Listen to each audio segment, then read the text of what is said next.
Watch. Dylan McDermott talks law. Chung chung. There are many takes on the spelling of the signature noise that accompanies the jump from scene to scene in an episode of Law. Star Dan Florek, for instance, dubbed it the doink doink. What isn't in dispute is that the unmistakable clanging, which evokes the slamming of a jail cell door, the justice system at work, is recognizable anywhere thanks to the NBC show, which over the course of 20 seasons steadily became part of the soundtrack of our lives, prolific in references and immortal in reruns. Psychologists have delved into it at length, so don't worry, there's nothing weird about the fact that law things to each other, and not even always being punished for it because the law doesn't always win, is considered comfort TV, a show that's somehow perfect to watch while you're doing the dishes or before bed. Or, just leave one of the many marathons on and go about your day. And, most excitingly, we're going to have more Law. NBC, the crime procedural is set to return on February 24th. Back in September, creator Dick Wolf called the revival of Law. Could NT agree more? Yes, Law vibened its own set of devoted fans who swear by the travails of Mariska Hargitay's Olivia Benson to rock them to sleep at night, in our opinion. Law Order remains the more bingeable drama of the two, its crimes a little less heinous, the energy a little peppier and the formula just that much more reliable. If you like your detectives especially quirky, may we direct you to the 10 seasons of Law. Watch. Mariska Hargitay reflects on 20 years of Law, but before it was a spin-off spawning juggernaut and cultural touchstone. It was just a show. A struggling one-hour drama that multiple networks had passed on, that even NBC wasn't dying to give a pickup to after 13 episodes. So, we've investigated how Law, third time's a charm. After working as an ad man on Madison Avenue and logging time writing for Hill Street Blues and Miami Vice, Dick Wolf pitched his own police procedural idea, stories ripped from the headlines, to Fox in 1987, and then network head Barry Diller commissioned 13 episodes, but changed his mind the very next day, calling Wolf to tell him they wouldn't be working together after all. Then CBS bought the pilot, but also didn't order any further episodes. Finally, in 1989, NBC president Brandon Tartikoff gave Law. We first did it for another network, they passed on it, it kind of was forgotten, and then it was picked up almost by chance. Dan Florek, who played Captain Donald Cragen for the show's first 3 seasons before departing and returning 6 years later as the head of the Special Victims Unit, recalled on the Today Show in 2015. But NBC came through. What's in a noise? The clang clang or chung chung or doink doink was, in fact, inspired by the closing of a jail door. I think of it as the stylized sound of a jail cell locking. Series composer Mike Post, who also wrote the iconic theme music, told Entertainment Weekly in 1993. I wanted to add something that's very distinctive but not a literal sound. What I tried to do was jar a little bit. The sound comprises a combination of electronic sound effects, including, according to Post, 500 Japanese men stomping on the floor at once, possibly while in a kabuki dance class. They did this whole big stamp, he exclaimed. Somebody went out and sampled that. Post acknowledged that it was a little odd to him. They'd written a theme that you think is very musical and what everybody wants to talk about is the clang. Captain Crack 'em Up. Florek was apparently quite the cut-up on set. I don't know where that rumor comes from, Florek said yes, a fart noise rang out during a Today reunion with several co-stars in 2015. Mr. Research. While playing Detective Mike Logan, original series star Chris Noth would hang out with actual detectives on an excursion to a missing woman's apartment. With investigators from the NYPD's 34th Precinct, one of the real cops on the call caught a whiff of Pine Sol. It turned out that the woman's body was in the apartment, Noth recalled to the New York Times, and the detective smelled death. One and done. Max Greevey, Logan's first partner who was played by George Zunda, was shot dead off camera in the Season 2 premiere, because Zunda signed on to L. when it was originally supposed to film in Los Angeles. After finding out they were staying put in New York, the Dangerous Minds actor left the show after only 1 season, not wanting to move his family cross-country. Going co-ed, L. Barely made it past season 3. In 1993, NBC President Warren Littlefield told Wolf he had 6 months to figure out how to give the moderately rated show 44th in prime time the week of March 1, 1992, a jolt that would attract a bigger audience. Littlefield's advice, as he remembered it to Forbes recently: let's make it less of a men's club. You need more women on camera. Enter NYPD Lieutenant Anita Van Buren, played by Essa Patha Murkerson, and Jill Hennessy as Assistant District Attorney Claire Kincaid, the first in the parade of female Udosh to pair with the always male Executive Assistant District Attorney in the 4th season premiere. Which meant, however, that Richard Brooks, Ada Paul Robinette, was let go, along with Florrick. Robinette returned several times over the years, having moved into criminal defense and far more skeptical of the fairness of the justice system than when he was working for the city. Brooks, who in recent years has been in Being Mary Jane, Good Trouble and Bosch, also brought Robinette back for Chicago Justice in 2017. Commanding Officer Van Buren remained the boss at the 27th Precinct until the end, becoming the show's longest-running character. One of the things I love most is that my voice is heard, Murkerson reflected during a 2009 sit-down at the Paley Center. The actress explained, "Sometimes I win, most times I lose, but sometimes I win. Really, the point is that I come from a specific background. I am black, I am female, and I am in my 50s. There's no one who sits at our table who sits from my perspective. So," she continued, "when I see my argument on screen, it's an amazing feeling to know that you're a part of something, and it has been one of the reasons why I have enjoyed being on this show, is having a voice and being a real integral part of the show." The Emmy winner, for Lackawanna Blues in 2005, remains in the Wolf universe, playing hospital administrator Sharon Goodwin on Chicago Med, but Murkerson knows why she's a legend. "There will be kids that LL walk up to me and say, 'You know, I watched your show through college,' and they're, like, in their 30s, she marveled on the Today Show in 2015. Replied co-host Jenna Bush Hager, "Well, I watched your show through college. Thank you for getting me through it. A real good fella." According to Dick Wolf, Warren Littlefield had real reservations about Jerry Orbach joining the show as a detective in season 4, to replace the departing Paul Sorvino, who had replaced Zunda, because the veteran actor and Broadway star's own show on CBS, A Murder, She Wrote spin-off called The Law and Harry McGraw, had flopped. Warren got very upset and said, "You know, this is ridiculous," Wolf told The Hollywood Reporter in 2015. "I said, no, it's no problem. But," Littlefield said, "over my dead body. I said, Warren, die." Of course, Detective Lenny Briscoe became a fan favorite, walking the beat for 12 seasons until Orbach left the show in 2004. At first he was going to be a regular in the spin-off Law Award for Outstanding Male Actor in a Drama Series in 2005. Stone Cold. The exit of Michael Moriarty's EADA Ben Stone was memorable, the guilt-stricken prosecutor handing in his resignation after his reluctant star witness. Allison Janney, playing her second character in as many appearances, is gunned down by the Russian mob. But Moriarty's reason for leaving the show is no less dramatic. He chose to go, loudly and proudly, in protest after then U.S. Attorney General Janet Reno endorsed the idea of legislation to curb what can be shown in television, giving credence to the theory that violence on TV contributed to an uptick in real-world crime.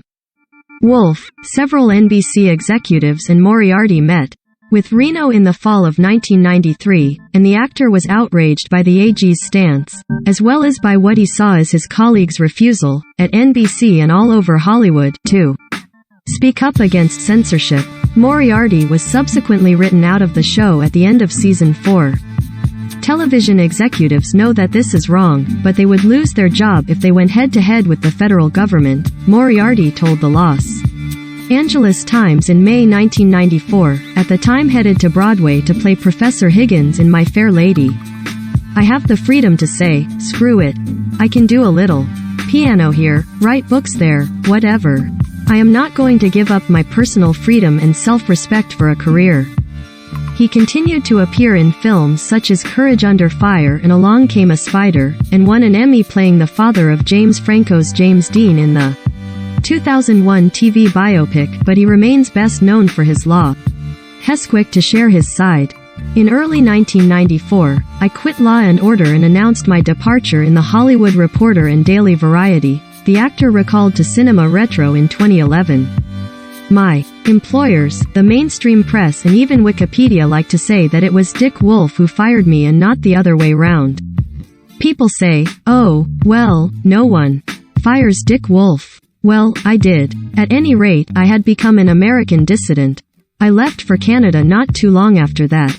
The real McCoy. Wolf recalled the Moriarty exit drama to The Hollywood Reporter in 2015. The fax came in the middle of the night to California, which means that had been up all night in NY, the producer remembered. It was like, I can't continue. It was things like the Nazification of television and everything else with Janet Reno. Warren called me at home, which never happened. At 7 a.m. he said, "Did you get this?" I said, "Of course I got it." He said, "What are we going to do?" He's the moral heart of the show. "There's no way we can work around this." I said, "Sure there is. I've got 2 words for you. Sam Waterston." So began Waterston's legendary run as EADA, and later Jack McCoy, which lasted until the show signed off in 2010. I am an actor because I didn't get Costas Cyrano de Bergerac in a prep school production. The Emmy-nominated actor shared in a 2008 sit-down with the Forum on Law, Culture. Wanted it really badly. As for the student who did get the part, he became a lawyer. Waterston, who played McCoy for 16 seasons, also acknowledged the show's lasting impact, saying, "Unless they're lying, I know there must be at least 20 or 30 people who have become lawyers because of law. Because of you. Oh, I am sorry." Logan's Run. Noth left after 5 seasons because his contract was up and, Wolf acknowledged, he was due a huge pay raise and they just weren't going to be able to swing that due to the age of the show. The series creator told the AP in 1995, "I want to emphasize that Chris has done a spectacular job this year. He's never been better." A representative for Noth said the actor was sorry it didn't work out, but had had 5 great years and was off to pursue a movie career. While on the show, Logan slugged a councilman, who really was a creep, and ended up marooned on Staten Island. Movie stardom wasn't in the cards, but the actor became Mr. Big when Sex and the City premiered 3 years later. And there really were no hard feelings, as Noth returned as Logan for the 1998 TV movie Exiled and then joined the cast of Law 2005 after SATC ended. Postscript. That was kind of disturbing actually, Hennessy admitted in a 2018 interview on Q104.3 New York, reflecting on the episode revealing the death of Claire Kincaid, the former ADA killed in a car accident at the end of season 6, though her demise isn't spelled out until several seasons later. An episode, which, like so many other people, the City on a Hill star accidentally started watching in the middle of the night while a law asked how much notice she got that she was going to be killed off. Hennessy recalled, "Not much." She laughed. "Sometimes people get no advance. I can't even remember what I heard there. I think I just knew when we got the script." In her case, at least, she was told what was coming before she started reading.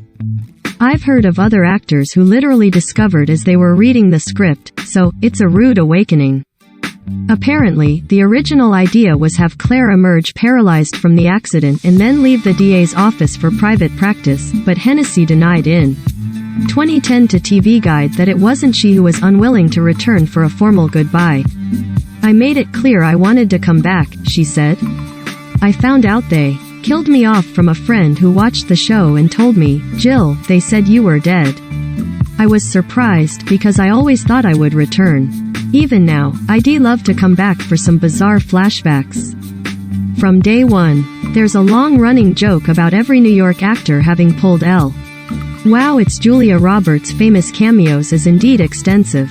In fact, the series premiere, Prescription for Death, not to be confused with the pilot, Everybody's Favorite Bagman, which was produced in 1988 and aired as episode 6 of season 1, features John Spencer, who had been on LA Law but would cement his place in pop culture history playing Leo McGarry on The West Wing, playing a distraught dad whose daughter ends up dead after a hospital visit for an ailment. That didn't seem all that serious. Pretty Witness. Speaking of which, Julia Roberts appeared on the show in 1999 while she was dating Benjamin Bratt, who played Det. Ray Curtis for 4 seasons. Roberts was nominated for an Emmy for Outstanding Performance by a Guest Actress in a Drama Series. Sneaky Sister Act. In Season 6, Episode 12, Corpus Delicti, Hennessy's twin sister, Jacqueline Hennessy, stood in as Claire Kincaid in some courtroom scenes because Jill was busy playing Claire in Baltimore for a law.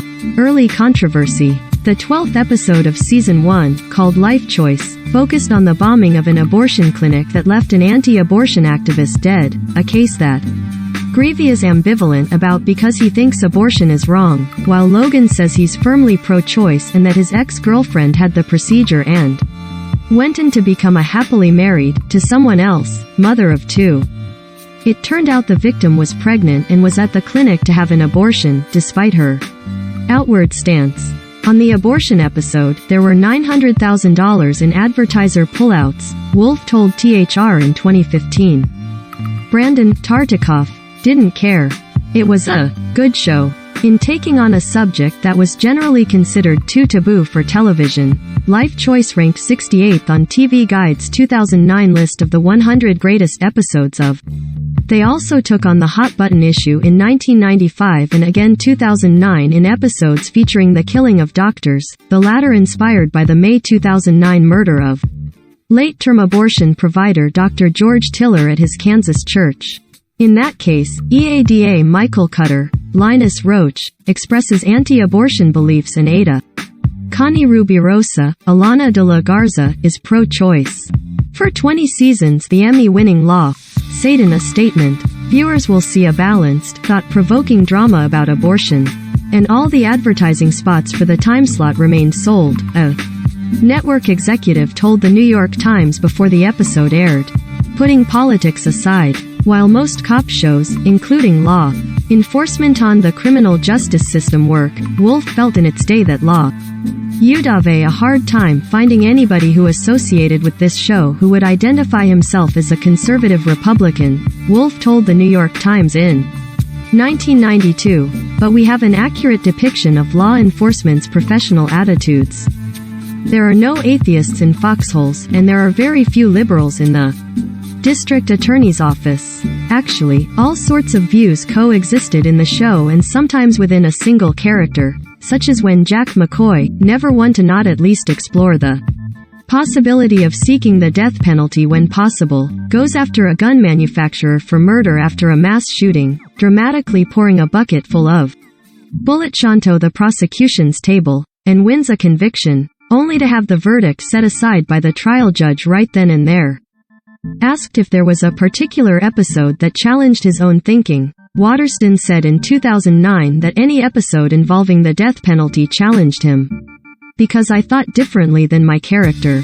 And Wolf told the Times that, when the script called for Ben Stone to say, in the criminal justice system, if it's legal, it's ethical, Moriarty almost choked in that line. Academy commendations. Law. Span were nominated for acting Emmys, though Michael Moriarty was nominated 4 times, for every season he was in. The others included Sam Waterston, 3 times, Stephen Hill, twice, Jerry Orbach, once, and Benjamin Bratt, once. Hometown team. When it began, Law. Tim, one of the show's executive producers, told the New York Times in 1992. And you know you can't be anyplace else. And you're always hearing the city. The traffic, the voices. The cops have a New York accent. And it remained a quintessentially New York show throughout. Asked in 2008 if there was anywhere in the city he hadn't filmed, Jesse L. Martin told EU.com, I don't even know, but I don't think so. We've literally been everywhere. I mean, everywhere. Street Justice. In 2004, a road leading to frequent filming spot Pier 62 at Chelsea Piers was rechristened Law. about $1 million a week into the NYC economy.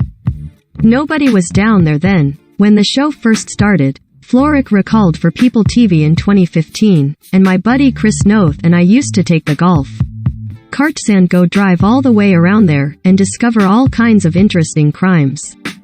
He added, we actually would go hunting for vermin. We found, hey, you know, that show.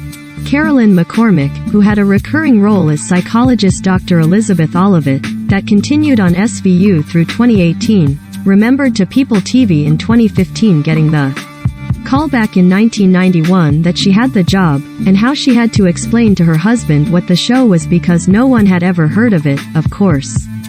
They were at their home in New Paltz, NY, and they were under a newly planted baby willow tree.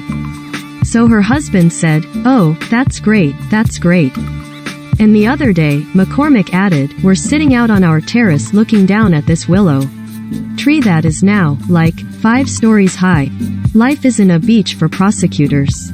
Texas Monthly reported in 2000 that Dallas native and former Baywatch star Angie Harmon, who had joined law, beating out dozens of other actresses for the part, had been in the running to star in the big screen adaptation of Charlie's Angels, and would have been offered the role that eventually went to Lucy Liu if her contract had allowed her the time to go make the movie.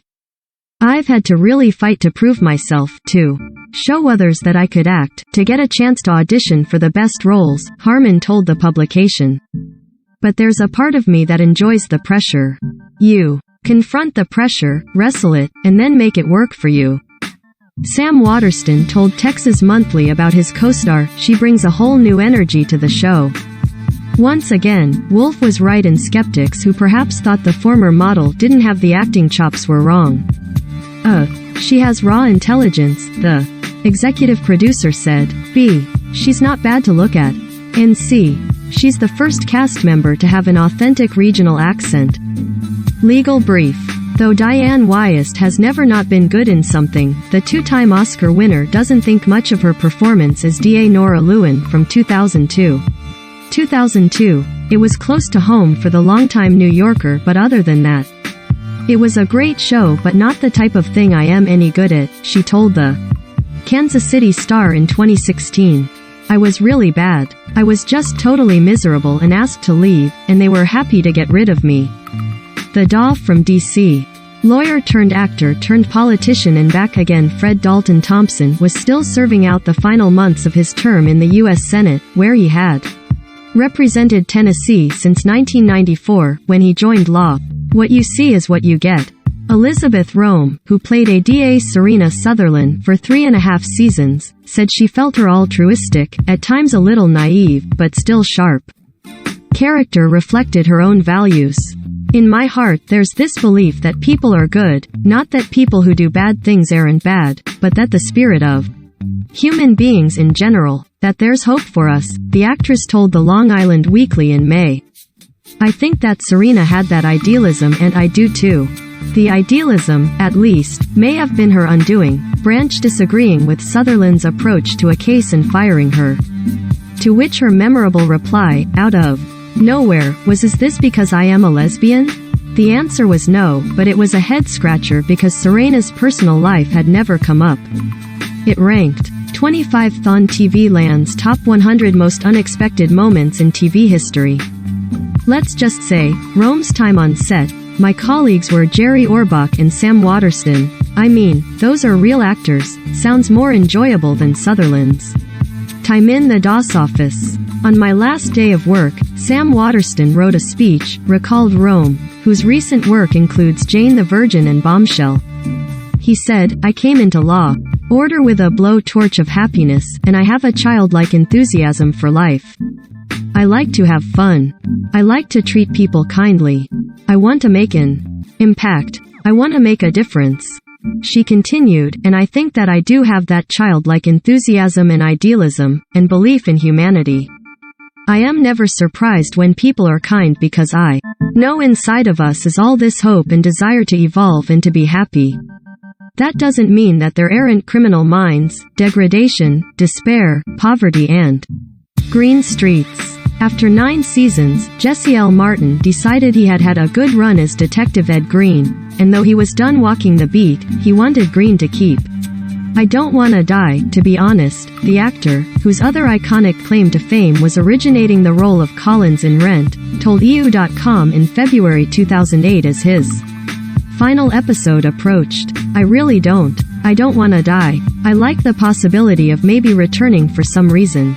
It'd be nice to have, like, a mysterious exit. But of course, none of this is up to me. They can end it the way they see fit. Asked if he'd have any input on his character's fate, he said, I don't know. I mean, I am sure they'll listen to me, but ultimately, it's their show. They can make it do what it wants to do. I just hope it's a cool exit. I really do. Well, Green lives. He turned in his badge after shooting a gambler and, despite being cleared by internal affairs, an investigation led by Martin's incoming replacement, Anthony Anderson's detective Kevin Bernard, he decides it's time to go.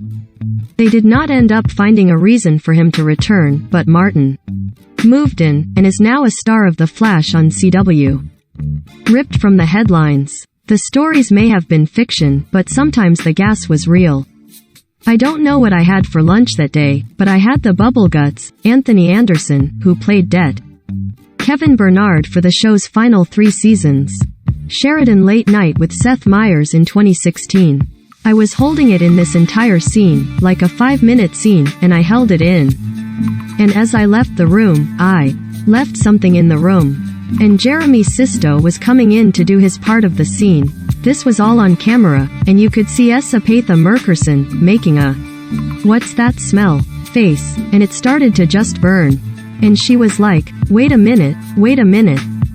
Cut. Which one of y'all motherfuckers farted? That is some nasty st. Which one of you motherfuckers did this? Anderson continued, turning to the camera. So, Esapatha Murkerson, Jeremy Sisto, I would like to apologize to you both. 1. Apatha, for letting that go in the scene, and Jeremy, for letting and allowing you to take the blame for that. He noted that Sisto was a stand-up partner, he did not snitch. A little clueless.